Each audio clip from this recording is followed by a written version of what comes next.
오늘 본문에서 아주 중요한 말씀이 나오죠. 우리가 많이 듣던 말씀입니다. 8절 말씀이에요. 시작. 예수 그리스도는 어제나 오늘이나 영원토록 동일하시니라. 중요한 말씀이죠. 이 말씀은 과거에 계셨던 그 예수님께서 오늘도 계시고 영원토록 계시겠다라는 의미의 말씀이 아니에요. 여러분, 이 말씀에 보면 동일이라는 이 단어, 이 번역된 이 단어는 원래 헬라어로 아우토스라는 단어인데, 여기서 사용을 하려면 원래 문법적으로 사용을 하려면 복수로 사용을 해야 됩니다. 근데 단수로 사용됐어요. 여러분, 우리나라 말과 달리 이 라틴어나 헬라어는 정확하게 의미가 포함되어 있어요. 남성인지 여성인지 단수인지 복수인지. 그러니까 너 이거 먹어 그러면 그 먹는 사람이 남자인지 여자인지 그거 단어 하나만 보면 정확하게 나타나 있어요. 그러니까 우리가 흔히 우리 말처럼 인식을 하면 이거를 제대로 알 수 없는 것이죠. 근데 이 동일이라는 단어는 아우토스라는 헬라어 단어를 쓰는데 원래 복수로 사용해야 될 단어를 단수로 쓰여졌어요.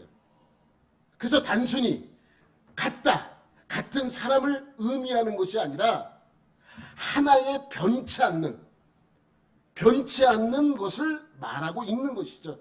그러니까 과거에 계셨던 예수 그리스도는 현재에 계신 예수 그리스도이고, 현재에 있는 예수 그리스도는 앞으로 영원히 계실 그분이라고 강조하고 있는 것입니다. 이해가 안 되죠? 쉽게 설명을 드릴게요. 여러분, 제가 70년대도 살아왔고 90년대도 살아왔고 2000년대에도 살아왔습니다. 70년대에 저도 있었고 90년대에도 여전히 존재하고 있었고 2000년대에도 저는 여전히 존재하고 있습니다. 70년대는 10대를 살아갔고 90년대는 30대를 살아갔어요. 2000년도에는 40대, 50대로 살아갔습니다.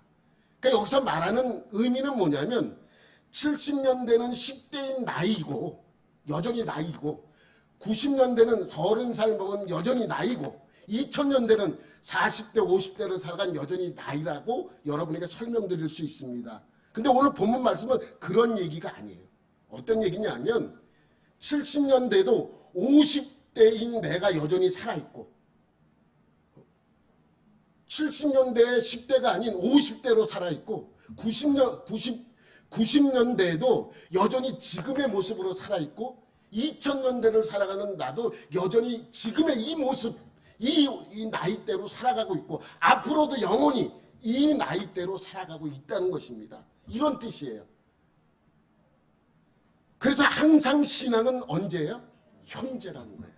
신앙은 항상 현재입니다. 다시 본문 말씀을 보면 예수 그리스도는 어제나 오늘이나 영원토록 동일하시니라라는 이 말씀은 예수님은 믿음의 대상이고 믿음의 주고 믿음의 완성자라는 의미를 담고 있습니다. 또한 믿는 모든 자들을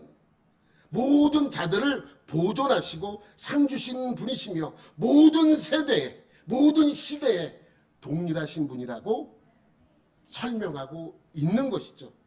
그러니까 구약 시대에도 구원자는 여전히 누구예요?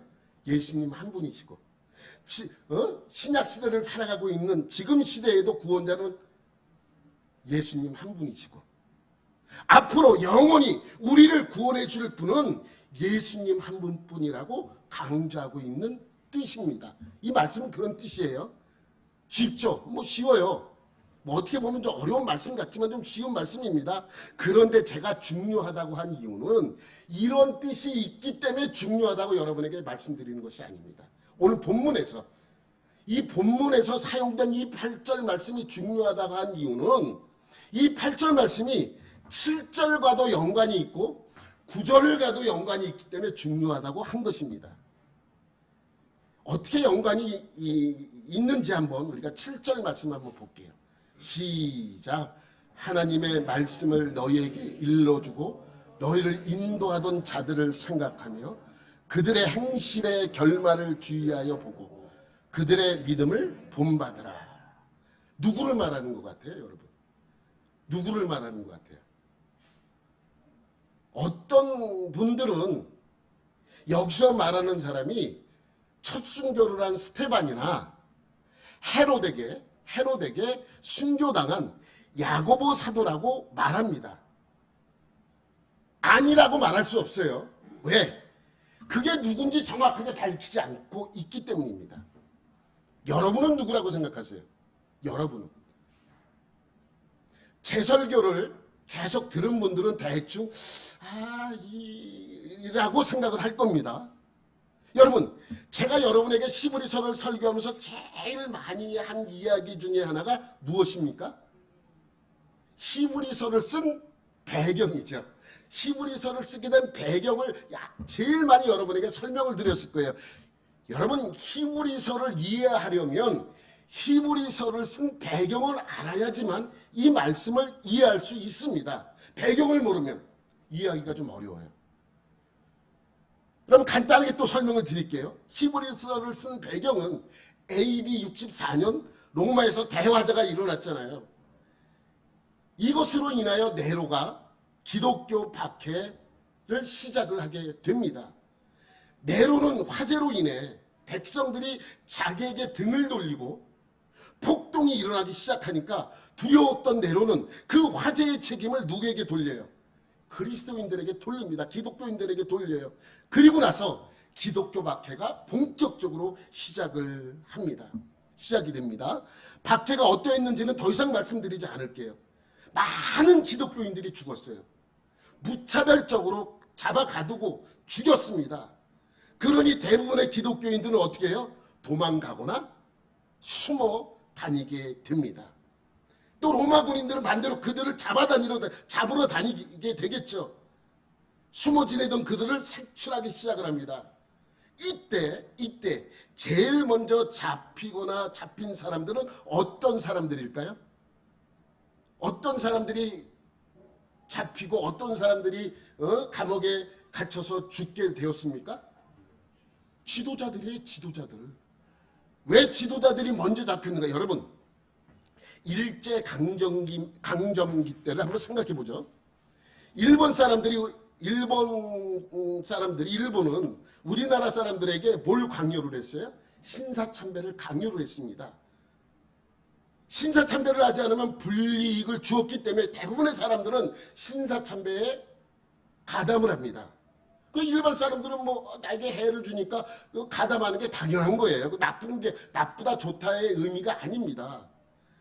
그런데 대부분의 사람들은 참여를 하게 되었지만 일부 사람들이 극렬하게 반대를 합니다. 누굽니까? 우리잖아요. 기독교인들. 기독교인들은 목숨을 걸고 반대를 하는 거예요. 그럼 일본의 입장에서는 교회와 기독교인들을 박해할 수밖에 없습니다. 그러니 제일 먼저 박해를 당한 사람, 기독교인들 중에서 제일 먼저 박해를 당한 사람은 누구일까요? 신사참배를 하지 말라고 가르쳤던 지도자들이죠. 여러분, 어떤 사람이 신사참배 안 하다 잡혀갔어. 너 왜 신사참배 안 하는 거야? 그럼 막 때려요. 우리 목사님이 하지 말라 그랬어. 이럴 거 아니에요. 니네 목사가 누구야? 송기성 목사입니다. 잡아와. 그러면서 지도자부터 다 잡아. 먼저 잡혀가죠. 그래서 신사참배를 거부한 목사와 장로들이 먼저 잡아가두고 그들을 고문하기 시작을 합니다. 신사참배를 강요합니다. 이때 세 종류의 사람이 생겨나요. 첫 번째는 끝까지 거부하다 죽는 사람. 두 번째, 끝까지 거부를 했는데 다행스럽게 8.15 광복절을 맞아서 살아난 사람. 세 번째, 신사참배를 하고 살아난 사람. 이렇게 세 부류의 목사님들이 계십니다. 여러분, 끝까지 거부하다 순교를 당한 대표적인 인물 여러분이 잘 알고 있는 사람 누구예요? 그렇죠. 주기철 목사님이에요. 끝까지 거부하다 죽은 목사님이죠. 끝까지 거부하다가 죽을 뻔했지만 간신히 살아난 대표적인 인물 손양원 목사님이에요. 손양원 목사님은 신사참배 거부하다가 죽을 뻔했는데 살아나요. 해방이 돼가지고. 그런데 6.25 전쟁으로 공산당에게 총맞아 순교당한 분이에요. 그래서 간신히 목숨을 건진 대표적인 인물이 손양원 목사님이죠. 세 번째, 신사참배를 하고 살아난 목사님들. 대표적인 사람 한 사람. 한경직 목사님. 본인이 그건 얘기를 했어요. 내가 누구를 비난하기 위해서 이 말씀을 드리는 거 아니에요. 본인 입으로 나는 신사참배를 한 죄인입니다라고 고백을 했던 일이 있기 때문에 제가 말씀을 드립니다. 사실을 말씀을 드리는 것입니다. 그러면 이렇게 첫 번째 케이스와 두 번째 케이스와 세 번째 케이스의 사람들이 있는데 어떤 케이스의 사람들이 제일 많았을까요? 첫 번째 사람? 두 번째 사람? 세 번째 사람? 여러분은 어떤 사람이 제일 많았을 것 같아요? 세 번째예요.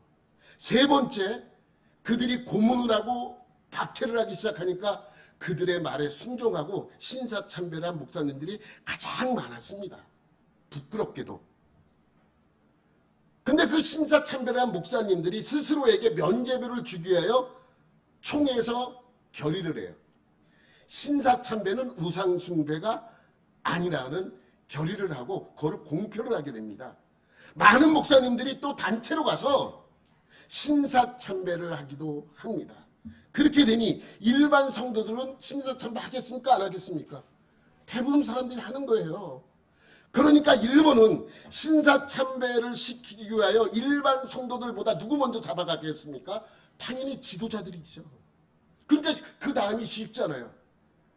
그러니까 그 당시에 신사참배를 거부한 성도들은 대부분 자기 담임 목사님들이 거부했던 목사님들의 교회에서 거부를 했던 것이죠. 근데 대부분의 사람들은 다 신사참배를 합니다. 이때 만약에 이때 어떤 무명의 목사님이 신사참배를 하려는 목사들과 성도들에게 신사참배는 우상숭배라는 내용을 성경을 인용하여 조목조목 따져서 증명해내는 글을 기독교 신문에 낸다면 그 제목을 무엇이라고 했겠습니까? 기독교인들에게 이렇게 했겠죠. 똑같아요. 히브리서도 히브리인들에게라는 제목이 그렇게 해서 붙여진 것입니다. 네로의 박해로 다시 유대교로 돌아가려는 히브리 사람들에게 구약 성경을 인용해서 예수님의 위대성을 설명하고 왜 예수를 버리면 안 되는 근거를 이야기하고 있는 것입니다. 이때 로마는 제일 먼저 노출되어 있는 교회의 지도자들을 잡아 가두고 고문하고 죽이지 않았습니까? 여러분, 사람들에게 노출된 대표적인 지도자는 누구예요? 베드로와 바울이에요. 베드로도 이때 순교하고 바울도 이때 순교했어요. 네로의 박해 때 베드로도 순교하고 바울도 순교했습니다. 여러분, 바울은 4차 전도 여행을 재판을 받기 위하여 로마에 압송되어 가택 연금되어 있는 것이 4차 전도 여행이라고 여러분에게 제가 말씀을 드렸습니다. 이때가 AD 한 60년에서 62년까지의 일입니다. 물론 박해를 받기 전이기 때문에 바울은 무죄로 풀려나게 돼요. 바울은 감금되어 있을 때 많은 교회 지도자들, 로마에 있었던 많은 지도자들이 와서 바울에게 배우고 말씀을 듣고 변화해서 나가서 복음을 계속 전했어요. 바울은 가택 연금되어 있기 때문에 한 곳에 있고 연금되어 있는 이 바울을 만나기 위해서 교회 지도자들이 많이들 찾아왔어요. 그래서 그들을 먹이고 그들에게 함께 나누고 하기 때문에 비용이 많이 들어갔죠. 그러다가 무죄로 풀려나게 됩니다. 그리고 소아시아로 가게 되죠. 그리고 바울이 떠난 그 로마를 누가 이어받아서 들어가요? 베드로예요. 베드로가 바울이 풀려난 그때 마침 로마로 들어가게 되는 것입니다. 그래서 이 베드로라는 인물이 들어가니까 많은 사람들이 또 베드로를 만나기 위해서 많이 찾아오게 되겠죠. 그리고 나서 베드로가 그곳에 로마에 있을 때 복음을 전하고 교회를 세우고 이럴 때 AD 64년에 화재가 일어나고 또 이 화재 때문에 박해가 시작되는 것을 알 수 있습니다. 그러니까 로마 입장에서는 교회의 최고 수장이 누구예요? 베드로와 바울이에요. 그래서 바울을 저기 멀리 가 있는 바울을 잡아다가 죽이는 그러한 일을 행하게 되는 것입니다. 그러니 박해가 시작되면서 로마에 있던 베드로를 먼저 잡아 죽이고 십자가에 거꾸로 매달아 죽이고 또 마게도냐 지역에 있던 바울도 잡아 로마로 압송하여 목을 잘라서 죽입니다. 이렇게 시작된 박해는 먼저 교회 지도자들 중심으로 이루어진 것이겠죠. 교회 지도자들이 무엇을 했던 사람들입니까? 나에게 성경을 가르치고 복음을 전해주었고 내가 다니던 교회를 이끌어 주었던 사람들입니다. 지금 그들이 잡혀 들어가 옥에 갇혀 있거나 고문을 당하거나 이미 죽은 사람들도 있습니다. 물론 풀려난 사람들도 있겠죠. 이러한 배경을 이해를 한 다음에 7절 말씀을 봐야 합니다. 7절 말씀 한번 볼게요. 다 같이 시작. 하나님의 말씀을 너희에게 일러주고 너희를 인도하던 자들을 생각하며 그들의 행실의 결말을 주의하여 보고 그들의 믿음을 본받으라. 하나님의 말씀을 너희에게 일러주었대요. 그리고 너희를 인도했어. 교회를 이끌어가던 사람들 아닙니까? 근데 그들의 행실의 결말을 주의하여 보고 이 말씀에 우리가 주의 깊게 봐야 합니다. 여러분 제가 아까 말씀드렸던 일제강점기 때 세 종류의 지도자들이 있다 그랬어요. 옥에 갇혀서 고문당하다 죽은 사람, 죽을 뻔했지만 해방되어서 목숨이 간신히 살아난 사람, 세 번째는 신사참배를 사람. 이 세 종류의 사람이 있다 그랬어요. 이 세 종류의 사람이 있었는데 아직까지 감옥에 갇혀 있는 사람들을 한번 생각해 보세요. 아직까지 감옥에 갇혀 있는 사람들은 이 사람이 신사참배를 하고 풀려날지 아니면 고문을 나가다 죽을지 몰라요. 그러니까 그 사람은 과연 어떻게 할까? 신사참배를 할까? 하지 않을까? 우리는 주의 깊게 봐야 합니다. 똑같아요. 히브리서를 쓴 로마 시대에도 박해 때문에 세 종류의 사람이 있었어요. 첫째, 박해로 순교한 사람. 둘째, 박해를 받았지만 아직 죽지 않고 감옥에 갇혀있는 사람. 셋째, 유대교인이라고 하면서 풀려난 사람. 이 세 종류의 사람이 있습니다. 히브리서 기자는 누구의 믿음을 본받으라고 설명하고 있습니까? 첫 번째 사람이죠. 첫 번째 사람, 믿음을 지키다가 죽은 순교를 당한 지도자들을 기억하라는 거죠. 두 번째는 몰라. 왜? 이 사람이 고문을 하다가 너무 힘들어서 그래 나는 예수 모르겠고 난 유대교 그러면서 풀려난 사람도 있을 거 아니에요. 그러니까 두 번째 사람을 향하여 이렇게 설명하는 것입니다. 그들의 행실의 결말을 주의하여 보고. 아직 몰라. 그 사람이 배교를 할지 배교를 하지 않고 끝까지 믿음을 지킬지 모릅니다. 그래서 이런 말씀을 하고 있는 거예요. 그들의 행실의 결말. 어떻게 결말이 날지 모르지만 그 결말이 나는 것을 주의하여 보고. 그 다음에 뭐예요? 그들의 믿음을 본받으라. 여러분 감옥에 갇혀 있거나 순교를 본받으라는 것이 아닙니다. 감옥에 갇혀 있는 것 본받고 순교하라는 것을 본받으라는 것이 아니잖아요. 여러분 우리가 주기철 목사님이 순교를 당했어요. 그래서 목사님들이 설교를 할 때 뭐라 그러냐면 주기철 목사님을 본받아 이렇게 했다면 지금은 예수 신사참배 문제도 없고 뭐 예수 믿는다고 잡아 가두는 것도 없어요. 그럼 어떻게 그러한 믿음을 지킵니까? 그러한 의미가 아니잖아요. 뭡니까? 여기서 본받으라고 하는 것은 순교를 당하거나 또 뭐 감옥에 갇히라는 의미가 아니라 그때 그들이 지킨 신앙의 믿음을 본받으라는 의미입니다.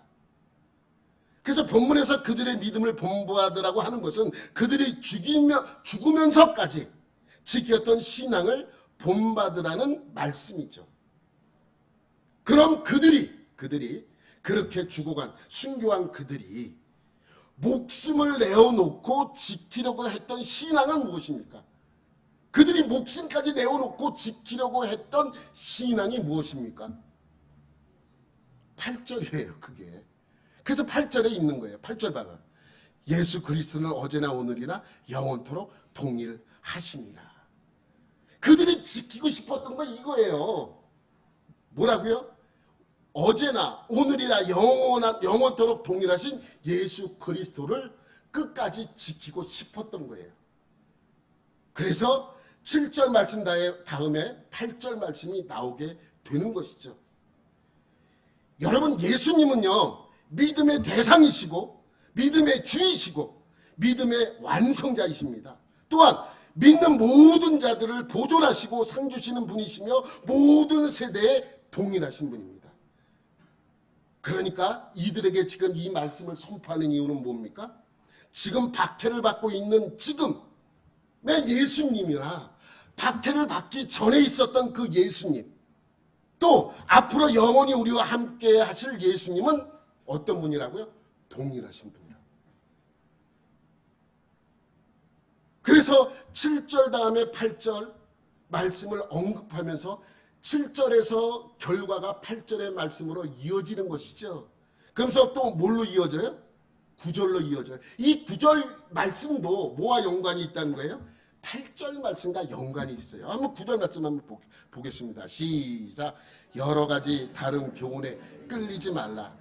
마음은 은혜로서 굳게 함이 아름답고 음식으로서 할 것이 아니니 음식으로 말미암아 행한 자는 유익을 얻지 못하느니라. 여러분, 여러 가지 다른 교훈에 끌리지 말래요. 여러 가지 다른 교훈이 무엇입니까? 여러 가지 다른 교훈이 뭐예요? 8절과 다른 교훈이에요. 8절 말씀 넘기면 예수 그리스도는 어제나 오늘이나 영원토록 동일하시대요. 그러니까 뭐에 끌리지 말라고요? 여러 가지 다른 교훈에 끌리지 말라는 거예요.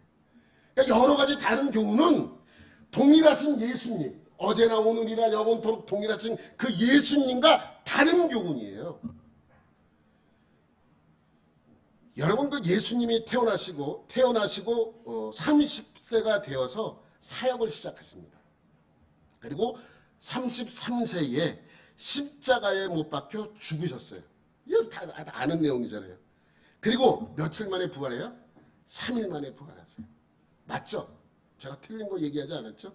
이 내용은 어디에 기록되어 있습니까? 이 내용, 내가 지금 한 내용. 태어나시고 30살에 사역을 시작해서 33살에 마치시면서 십자가 못 박혀 죽으시고 또 3일 만에 부활했다는 내용은 어디에 기록되어 있습니까? 마태, 마가, 누가? 요한복음에 기록되어 있어요. 또 부활 후 40일 동안 계시다가 승천하시잖아요. 그리고 열흘 뒤에 오순절날이 되어서 성령이 임합니다. 여러분, 성령이 임한 날이 오순절이 아니라 성령님이 어느 날 임재하신 거예요? 그냥 오순절날 임재하신 거예요. 오순절은 77절이에요. 77절. 77절을 헬라식으로 표현하면 오순절이라고 하는 거예요. 50일째 되는 날이라는 의미입니다. 그 내용은 어디에 기록이 되어 있어요? 사도행전이에요. 사도행전. 그래서 AD 33년부터 제자들이 사도들이 본격적으로 사역을 시작한, 그래서 사도행전이라고 이름을 붙인 것이죠. 그리고 그 이후에도 사도들이 서신서를 써서 기록한 것이 우리가 보는 뭐예요? 신약 성경이에요. 마태복음, 마태, 마가, 누가, 요한복음, 사도행전, 서신서, 마지막으로 요한계시록으로 신약 성경이 마치죠. 여러분, 구약 성경에서 제일 먼저 쓰여진 것이 무엇이에요? 제일 먼저 쓰여진 성경이 뭐예요? 모세오경, 통상적으로 욥기라고 얘기하는 분들도 욥기. 욥기가 왜냐하면 아브라함 시대 때의 사람이기 때문에 욥기가 제일 먼저 쓰여졌다고 이야기하는 분도 있는데, 우리는 통상적으로 보편적으로 창세기, 모세오경이 제일 먼저 쓰여졌다고 이야기를 합니다. 그럼 구약 성경에서 제일 마지막에 쓰여진 성경은 뭐예요? 말라기예요. 그래서 말라기 아니에요. 그 말라기 선지자가 쓴 성경이 제일 마지막에 있습니다. 구약 성경에. 그래서 구약 성경은 BC 1500년부터 쓰여져서 마지막 말라기까지 BC 400년까지 쓰여졌죠. 그래서 1100년 동안에 약 30명의 저자가 썼습니다. 그럼 신약 성경 중에서 제일 먼저 쓰여진 성경은 무엇일까요? 마태복음 아니에요. 그러면 신약 성경에서 제일 마지막에 쓰여진 성경은 무엇일까요? 요한계시록 아니에요. 요한계시록 아닙니다. 신약 성경은 좀 우리가 좀 이렇게 생각을 하고 봐야 돼요. 뭐냐면 제가 지금까지 하려는 이 이제 내용은 상당히 여러분들이 나중에 성경을 볼 때 도움이 됩니다. 그래서 여러분이 이걸 좀 조금 이해를 하면 한 번쯤은 들어도 괜찮을 내용이니까 여러분 한번 이렇게 한번 들어보시면 됩니다. 여러분 넘기면 예수님의 AD 1년에 태어나잖아요. 그래서 1년 된 거예요. 그리고 33년에 십자가에 못 박혀 죽으십니다. 그리고 나서 여기 숫자를 딱 서 있는 게 AD 몇 년 해서 100년까지 여기 보이지만 지금 2024년까지 온 거죠. 이렇게 쭉 와가지고 저쯤 가 있겠죠. 하여튼 간에 이렇게 여기 100년까지만 딱 기록이 되어 있어요. 그런데 여러분 넘겨서 요때 로마의 황제가 예수님이 태어날 땐 가이사, 예수님이 십자가에 못 박히실 때는 티베리우스. 그리고 나서 본격적으로 사도행전이 시작이 되는 거예요. 쭉 가서 여러분이 성경에 나오는 클라우디우스도 나오고 네로도 나오고 그다음에 도미티아는 안 나와요. 이름은 안 나오지만 요한계시록이 이때 쓰여졌기 때문에 요 연관이 아주 강하게 되어 있습니다. 넘기면. 그래서 이거는 시간 순서적으로 여러분에게 말씀을 드리는 거예요. 마태, 마가, 누가, 요한은 예수님의 탄생부터 십자가 못 박혀 돌아가시고 살아나신 것까지 기록이 되어 있고 그 이후의 기록은 사도행전에 기록이 되어 있어요. 그 이후에 쭉 기록이 되어 있죠. 그리고 나서 사도행전에 바울이 등장을 해요. 바울의 전도여행을 시작을 합니다. 전도여행을 시작하면서 각종 서신서, 바울이 쓴 서신서, 베드로가 쓴 서신서, 야고보가 쓴 서신서, 유다가 쓴 서신서, 또 누가 썼어요? 요한이 쓴 서신서들이 등장을 하죠. 각종 서신서들이 등장을 해요. 그리고 나서 요한계시록으로 성경은 끝납니다. 이게 시간적 순서예요. 시간적 순서. 근데 쓰여진 순서는 달라요. 쓰여진 순서. 넘겨보면 예수님의 생각했고 십자가에 못 박혀 돌아가셨어요. 그리고 약 20년간 구전으로 전해지는 거예요. 사도들에 의해서 또 사도들과 속사도들에 의해서 부전으로 그 말씀이 전해지겠죠. 전해지다가 AD 49년쯤 제일 처음에 쓰여진 성경, 신약 성경은 이거예요. 갈라디아서. 49년에. 근데 이건 좀 논란의 요지가 갈라디아서를 조금 뒤에 기록됐다고 보는 학자들도 많아요. 근데 통상적으로 보수적인 분들은 갈라디아서를 제일 먼저 쓰여졌다고 해요. 그러니까 바울 서신이 제일 먼저 쓰여졌어요. 넘겨보세요. 넘겨보면 그리고 바울이 1차 전도여행을 마치고 갈라디아서를 썼다면 2차 전도여행 때 2개를 썼다 그랬어요. 데살로니가 전서와 후서. 그리고 3차 전도여행 때 고린도 전서, 후서, 로마서가 쓰여져요. 데살로니가 전후서는 고린도 교회에서 썼고 고린도 전서와 후서와 로마서는 나중에 고린도 교회에서 썼지만 고린도 전후서는 에베소에서 쓰게 돼요. 이게 1차, 2차, 3차 전도여행 때 1, 2, 3법칙과 똑같다 그랬죠 제가. 1법칙은 뭐예요? 1차 전도여행 때 한 권의 성경을 쓰고 2차 전도여행 때 2권을 쓰고 3차 전도여행 때 3권을 쓰고 그럼 4차 전도여행 때 4권을 쓰죠. 근데 요건 이제 4권이 나오기 전에 여러분 바울이 3차 전도여행을 마치고 나서 예루살렘에 들어가요. 근데 거기에 누가 있었냐면 예수님의 동생 야고보가 있었어요. 야고보가 있었는데 야고보가 뭐라 그러냐면 너 자꾸만 다른 사람들하고 논란이 일어나니까 얼른 가서 성전에 가서 정결 예식을 행하라 그래요. 그러니까 바울은 야고보가 예루살렘 교회를 지키고 있던 지도자이기 때문에 그 말을 따라요. 그래서 성전에 가서 정결 예식을 행하는데 거기서 분쟁이 일어나서 결국 바울이 로마까지 압송이 되잖아요. 그런 모습을 본 이 야고보는 행함을 강조하게 돼요. 그래서 바울이 잡혀가는 그 모습을 보고 이제 행함이 없는 믿음은 소용이 없다라고 강조하기 위해서 뭘 써요? 야고보가 야고보서를 쓰는 거예요. 그래서 AD 60년에 야고보서가 쓰여집니다. 근데 여러분 달라요. 로마서에서 말하는 믿음과 야고보서에서 말하는 믿음이 다른 믿음이에요. 믿음이 달라요.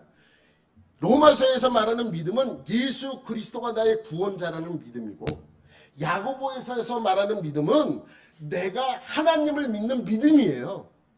조금 달라요. 그렇기 때문에 내가 하나님을 믿는다고 하면서 이렇게 하나님의 말씀을 지키지 않으면 되냐라고 강조하고 있는 게 야고보서예요. 그래서 AD 60년에 야고보서가 쓰여집니다. 그리고 나서 바울이 어디를 갔다 그랬어요? 바울이 감옥에 4차 전도에 로마에 압송돼서 감금이 되잖아요. 1차는 감금이고 2차는 투옥이에요. 바울이 1차 로마에 감금이 돼요. 가택연금이 되는 거예요. 이곳에 있으면서 4권의 성경을 써요. 에베소서, 골로새서, 빌레몬서, 빌립보서.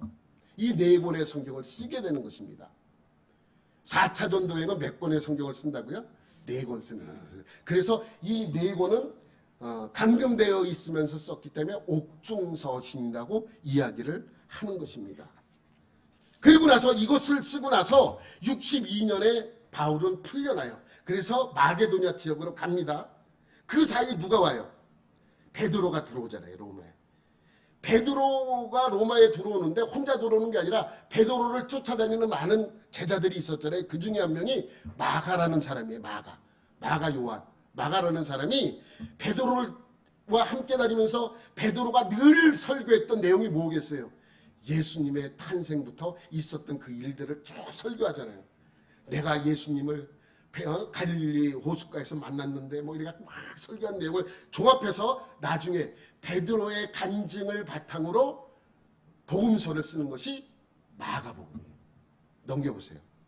마가복음. 그래서 63년쯤 마가복음이 쓰여집니다. 이 마가복음을 바탕으로 누가복음이 쓰여지고 누가복음을 쓴 누가가 사도행전까지 기록을 하게 되는 것이에요. 이 누가는 데오빌로 각하라는 사람, 누군지 잘 몰라요.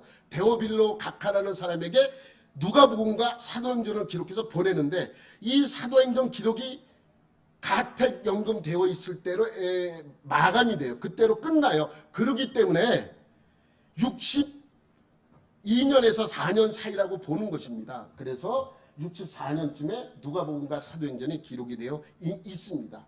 그리고 나서 베드로도 네로의 박해가 시작되자마자 지금 소아시아에 있는 교회들도 이러한 박해 때문에 힘들어지자 편지를 쓰게 되는 거예요. 야, 너희가 힘들지만 견디어라. 그리고 많은 이단들이 있지만 그들의 말을 듣지 말라고 편지를 쓰는 것이 AD 64년의 일입니다. 그리고 넘겨보세요. 그리고 나서 이제 베드로가 죽고 마게도냐 지역에 있던 바울이 잡혀서 로마로 압송이 돼서 투옥이 돼요. 감금이 아니고 이번에는 감옥에 투옥이 되는 거예요. 그 투옥되어 있는 상태에 있을 때 디모데와 디도에게 목회 서신을, 니네는 앞으로 이렇게 목회를 해야 된다.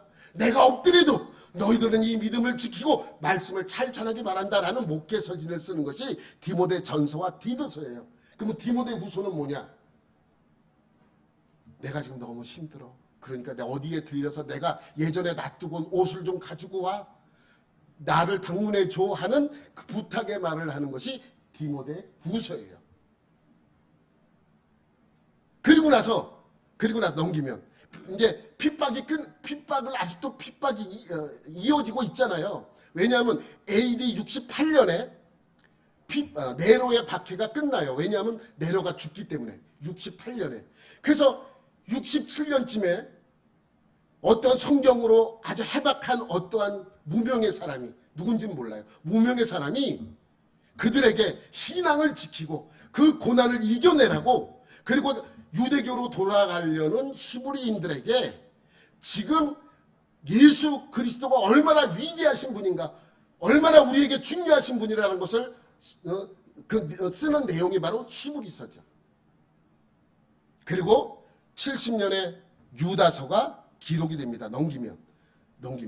그리고 75년에 마태복음이 기록이 되어지는 것입니다.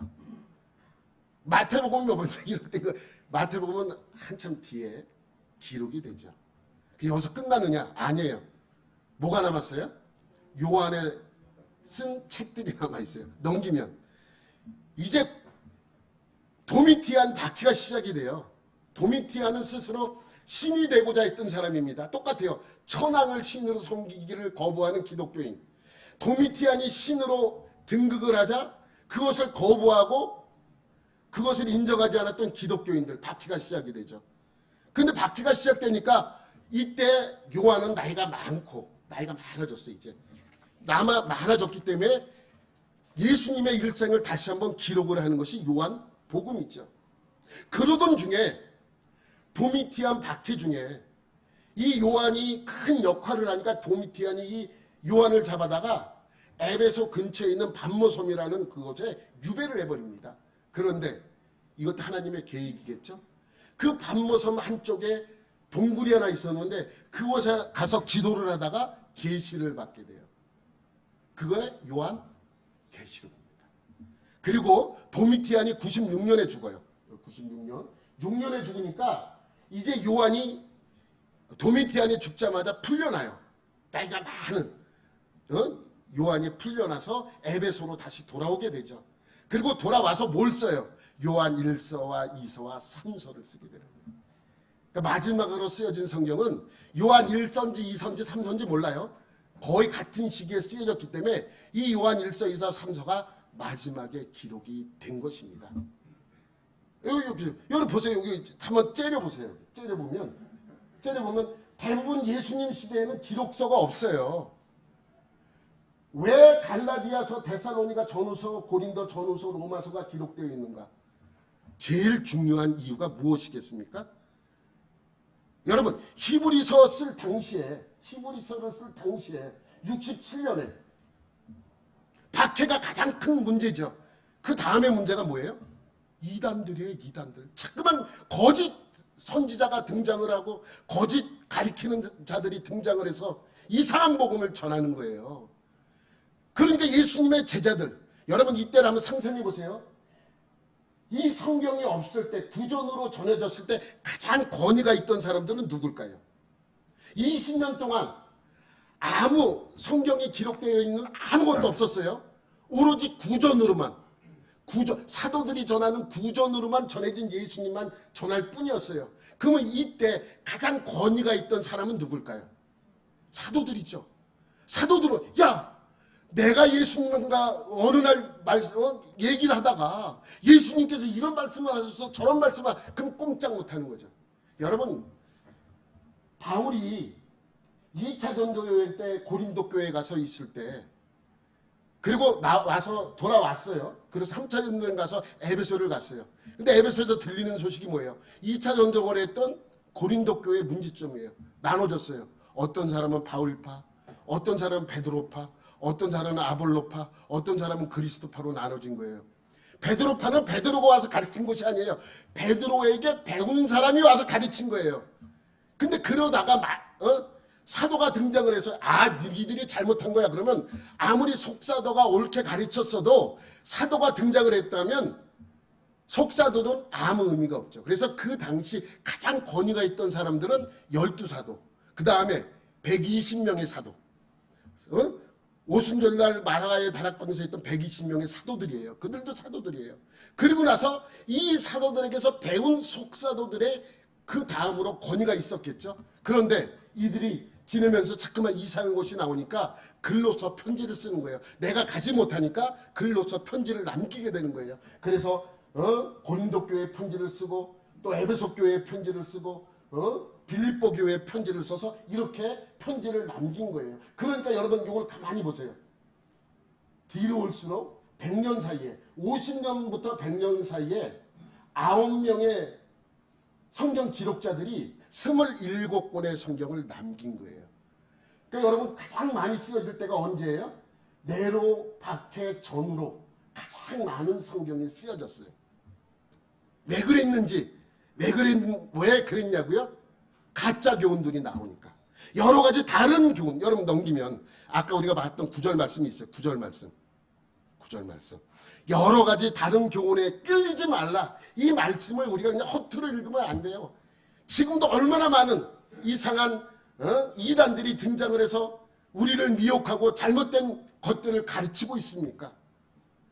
이때도 마찬가지예요. 자꾸만 다른 교훈들을 가르치고 다른 것을 들어서 예수님의 복음을 희석시키고 무시하려는 경향들이 나타나니까 이들이 가장 크게 외쳤던 것은 거짓교사, 이단들에 관한 내용을 가장 많이 언급하고 있어요. 여러분 아까 그 그림 다시 한번 올려볼게요. 여기 보면 이들이 가장 많이 언급되어 있는 것은 예수님만 우리의 구원자고 이 내용이에요. 예수님만. 다른 교훈, 다른 거짓 선지자의 가르침은 다 잘못된 것이라고 강조하고 있는 내용이에요. 전부 보면 그 내용들이 가장 많아요. 그러면 여러 가지 다른 교훈에 끌리지 말라고 선포를 하고 있는데 그럼 진짜 교훈은 뭐예요? 그게 8절이라는 8절. 넘기면 8절이 있어요.